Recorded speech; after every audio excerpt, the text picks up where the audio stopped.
Okay, now we're coming down to finishing our steps and our stringers. We cut our main stringer here, and I showed you how to do that. I cut these out of 2x10s. You notice they're not quite as thick in here, but we have an outside 2x12 to hold it.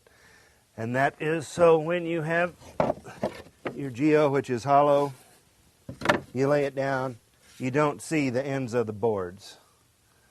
And that's a good thing. Now on the fascia, this is what they call the fascia here, and it comes in 12 foot long by 12 inches wide. I ripped it down and I formed it to fit the outside of this fascia, and then we're going to run it up along that the fascia or the header there too. So that finishes this. Now actually, to get your boards in here, I'm blocking the front of the step.